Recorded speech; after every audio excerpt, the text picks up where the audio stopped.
Aquelino debía de ser do ano 40, aproximadamente, porque non naceu aquí. El veu traballar aquí, e veu da parte de Arzú ou de por alá era, e botou aquí uns anicos, traballando. El veu cunhas cuadrillas que plantaban, había moita plantación dos eucaliptos, aí na Fraga da Marquesa, que xa daquela empezaron a plantar eucalipto. Cortando madeira, plantando eucaliptos por toda a comarca, de Cabañas, a Capela, Naraío, San Saturnino, Moeche, a Barqueira, todo el... E máis a parte andaba tocando na gaita. Se pedíase calquer cousa, el ofrecíase para axudarche ou o que fora. Non tiña dúbida. Era un home ameno. A gaita, tocar en roldas, tocar en festas, o utilizaba como un ingreso maior, é dicir, el era unha persoa que tiña o oficio moi metido dentro, no sentido de que intentaba ser o máis profesional posible para poder ser contratado o maior número de veces posible e así poder ter uns ingresos extra para a familia. Aquele era un rapaz, era novico daquela, tería 16 ou 17 ou 18 anos, non me acordo ben como era, pero el quería empezar a tocar e quería ser famoso.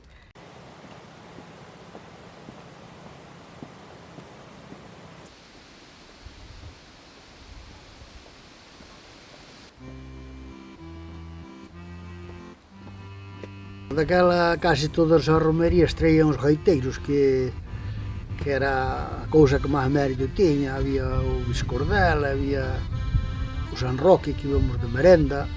Temos que pensar que os gaiteiros naquela época non tocaban cunha mera finalidade de recuperar a tradición galega como facemos hoxe en día, non? Senón que a finalidade deles real era de facer festa, de facer que a xente o pasara ben. Eu acórdome desde pequeniña ir de merenda a todas as festas, a Biscordel, aos Remedios, a Santa Mariña, que era aquí mismo. A Santa Mariña era sempre o 18 de julio. Era despois do patrón daqui, e agardábamos a empanada que nos sobraba, máis a mala carne asada para ir de merenda. Non íbamos como ahora, íbamos cunha mantiña ao suelo, miña mãe levaba un mantel, mas unha cesta moi bonita na cabeza, e íbamos a pé, por aló arriba, e meu pai levaba un garrafón de viño para tomar aló, e aló facíamos festa todo o día. No mundo da música había unha seria competencia na comarca, é dicir, podemos destacar dende os Veigas de Ferrol, pasando por Aires da Terra, aí ao mando de Prieto, de Manuel Prieto, era, por así decirlo, o xerente, non? Moitas das contratacións que tiña Aquilino ou que tiña Aires da Terra eran por Manuel Prieto, é dicir, Manuel Prieto ao final era unha referencia para as contratacións. Viñan orquestas, pero tamén viñan un grupo de gaiteiros que había aquí pola zona tamén, que xa empezaban a tocar. Eles tamén, nos descansos duns, tocaban os gaiteiros, moi ben. E despois íbamos aos bailes que había. A mellor ibas a un baile que era un acordeón. Non lle chamaban baile, chamaban unha rolda. Non podemos olvidarnos da importancia de Dionisio, un acordeonista de Narón, no que é a tocar en roldas, tocar en sabiñadas, tocar en festas máis pequeniñas, e tivo tamén unha importancia moi destacada como músico solista nestas comarcas. Mas dáballe así ao pé, tocaba daquela maneira, para aqueles tempos tocaba ben, porque os demais tampouco non entendíamos moito. Todo era doido, non era música moi clasificada. Nun baile que fixeran aí en Pantaleón, no Pico, el fora e vamos, que sí, a xente era, daquela era o que había, tampouco non había acordeonistas, había gaiteiros. Aquí tiñamos unha rolda que se chamaba Pantaleón, e íbamos ali a rolda as rapazas e os rapaces os domingos pola tarde, e tamén tocou unha vez ali tamén tocou unha vez para que bailáramos, pero non nos gustou, porque estábamos acostumbradas a outro tipo de música.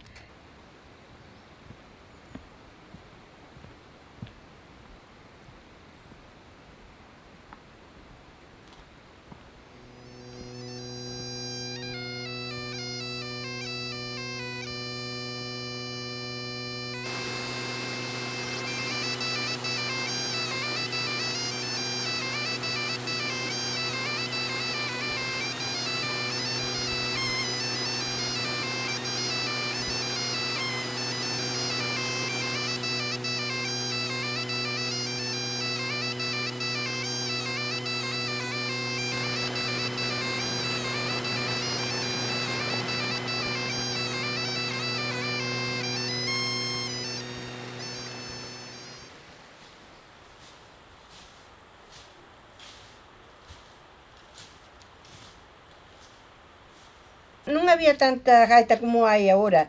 Daquela poucos tocaban a gaita. E os que tocaban, ás veces ainda tiñan que tocar a escondidas. Que era como se fora unha vergonza. El tocaba, lóxicamente, tocaba muiñeiras por o que é a tradición e a transmisión de outros gaiteiros anteriores a él, pero eu que lle tiña escoitado os meus avós, por exemplo, era que as cancións de moda que tiña, que Aquilino era los besos que tú me das, Aquilino tamén tocaba O gato baión, Aquilino tamén tocaba Ten unha vaca lechera, é dicir, Aquilino intentaba tocar as cancións que iban facer que fora máis contratado polas festas das aldeas.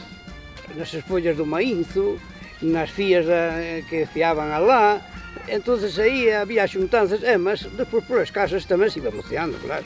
Que non era como agora, que, claro, era moi diferente agora. Pero se pasaba moi ben, Sí. Millor, eu penso que se pasaba mellor daquela que agora a juventud, moito mellor. Sí, había máis unión, máis... Porque agora cada un anda por aquí e por ali. Sí, teñen os seus amigos, pero non é como a nosotros, non, que va. Nosotros seríamos unha pandilla de aquí, de mismo 10, que 15, que 20, todos xuntos, e volvíamos outra vez todos xuntos. Sí, uns de miña maneira, outros de outra maneira, pero viñamos todos xuntos outra vez. Había máis cantareiras e pandareteiras.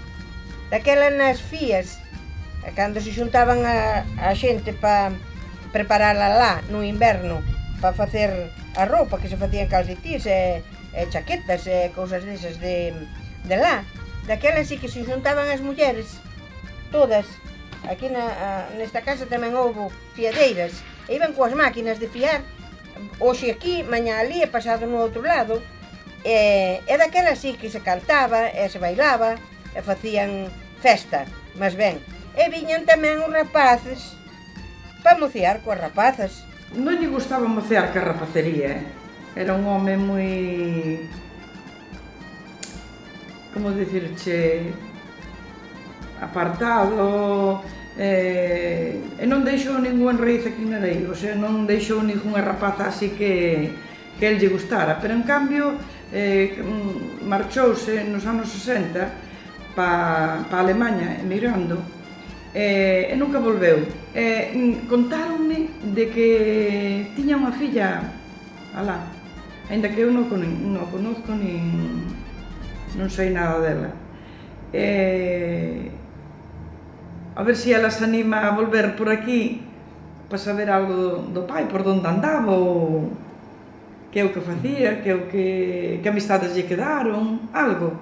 Cando veu para aquí, uns anos foi moi boa, pero despois últimamente non sei que é o que lle pasaba, que deixouse quedar moito, e entonces ele colleu e marchouse para a Alemania, que ele aquí non se encontraba nada ben, non sei que lle pasou, non che podo dicir.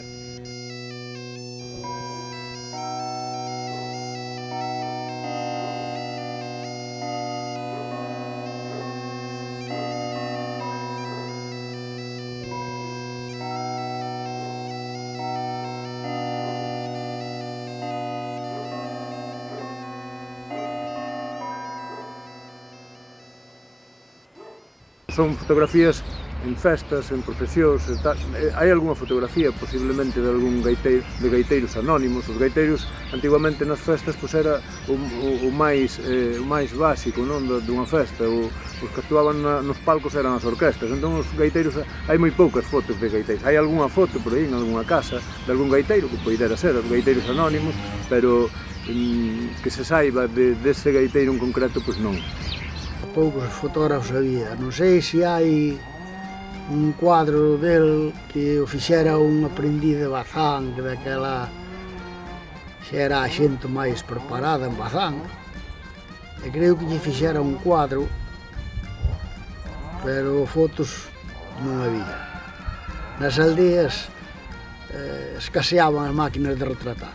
Sabemos que tiña unha filla emigrada, unha filla en Hannover, en Alemania. O pouco que sabemos diso, non? É dicir, o retrato, gárdase o retrato, bueno, é un documento gráfico pois importante, non?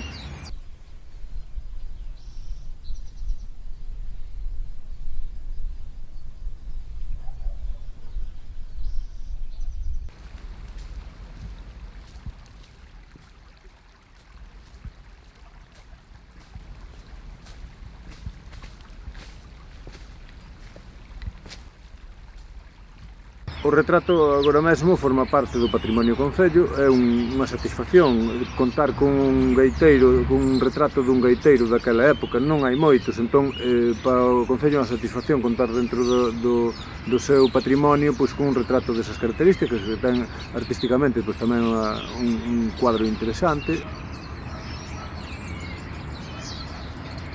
Unha casa que estaban restaurando, limpelas, que estaba en ruínas, pois apareceu ali este retrato que estaba moi deteriorado, estaba prácticamente irrecoñecible, a personaxe que se vía aí.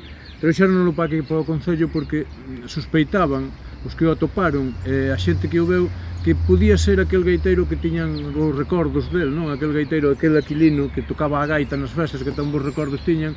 Trouxéronlo aquí ao concello. Atopamos unha persoa que se dedica profesionalmente, hai uns 5 anos, atopamos unha persona que se dedica a restaurar cuadros, e bueno, este é o resultado daquel cuadro que estaba totalmente irrecoñecible. Despois de ver o resultado, pois a xente sí que recoñece, lle pon cara a aquel gaiteiro, non? Sí que é o gaiteiro aquel do que falaba, non? De Aquilino, non?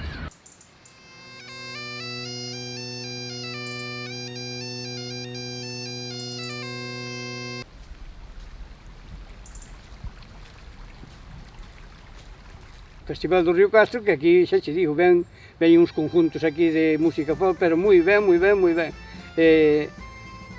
Moita xente, moitas merendadas, moitas tendas de campaña. Ali armas de camiño, a trouleada. Todos os anos, está ahora todos os anos. A ver os que quedan, moitos non. O Festival do Río Castro, si, moi ben, moi ben. Acude moita xente, ten moita cousa que, bueno, ven moitas merendas, a xente de por aquí, ven de fora tamén, evidentemente. Depois pola tarde hai moito xogo. Manolo Varela, sen dúbida, é a alma mater do Festival de Naraío. Sen a súa labora, pois non existiría hoxe en día o Festival de Naraío, pero tuvo un apoio incondicional de Santiago Caneiro. A figura de Santiago Caneiro foi unha figura fundamental no nacimento do Festival de Naraío, fundamental polo seu amplio coñecemento etnográfico e polos seus contactos. Vai dedicado a todos eses músicos, a todos eses aquilinos anónimos que houbo polo país adiante e que deixaron un patrimonio pois inmenso, que hai que cuidar, non? Nun festival deste está recuperando moito ese patrimonio musical, ese patrimonio inmaterial que temos e que gracias a xente como ese gaiteiro pois o temos, pasou ás nosas xeneracións, non?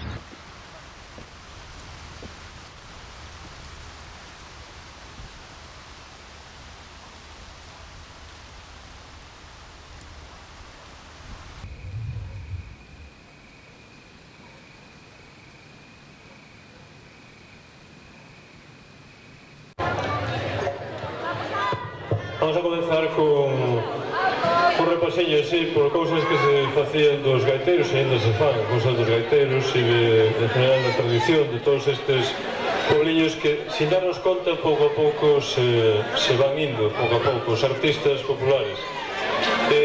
Os artistas populares que non teñen nome, son anónimos. Durante anos e anos nos cancioneiros foronse deixando digamos a persona que recopilaba ou a entidade que recopilaba todas esas cantigas. Sin embargo, as xentes do povo pasaron o anonimato totalmente e eran artistas tan bons como os que hoxe pisan os escenarios e que triunfan e venden tremenda cantidade de discos ou traballos ao seu nivel. En honor a todos estes artistas tradicionales, anónimos, todos eles, nós iremos nomeando aquelas personas as cales tocaron para que nós pudésemos aprender esas pezas.